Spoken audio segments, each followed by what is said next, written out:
Okay, we're going to do this next section, and it's on kinetic energy. And kinetic energy is the energy of motion. Kinetic meaning motion. Now, there's three types of kinetic energy. Translational, which is the kinetic energy we're going to be studying.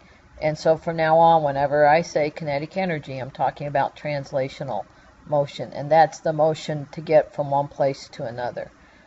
There's also rotational motion and vibrational, and they're just like they sound. Rotational motion is a motion of rotation, and vibrational motion would be like with atoms when they vibrate.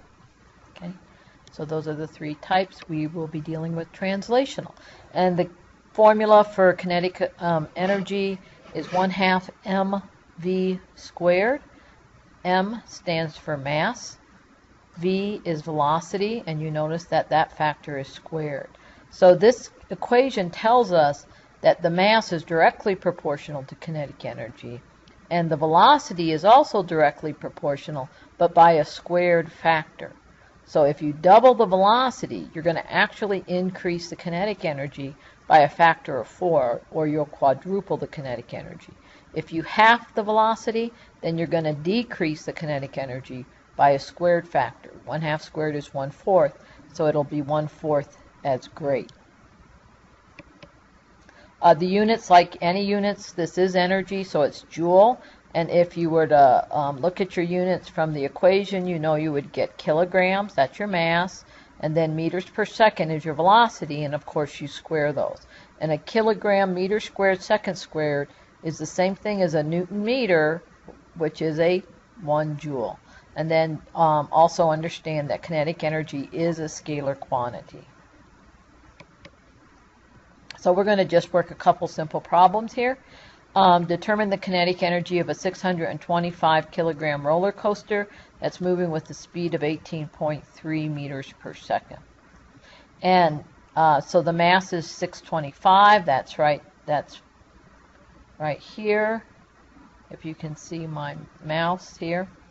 And then the speed is 10.3 here. I'm going to have to go back and change that to 18.3. But I did calculate it correctly, and it's 1.05 times 10 to the 5th joules. And I remember I squared that 18.3 factor. Now, if I said, okay, take the same problem, and what would happen if the speed doubled? So you have the same mass of the railroad car. Well, it would increase. You could actually calculate it out by doubling the speed. But you can also just recognize, okay, if the speed doubled, then 2 squared is 4. I'm going to increase my kinetic energy by a factor of 4. So you could just multiply it by 4 and get 4.20 times 10 to the 5th joules.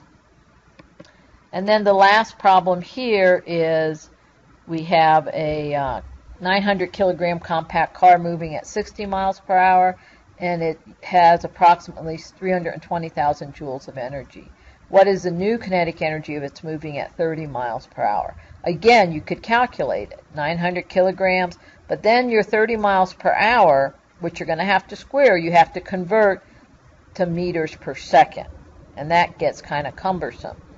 Or you could recognize that 30 is a half of 60, and then so 1/2 squared, because the velocity is a squared factor, is 1/4.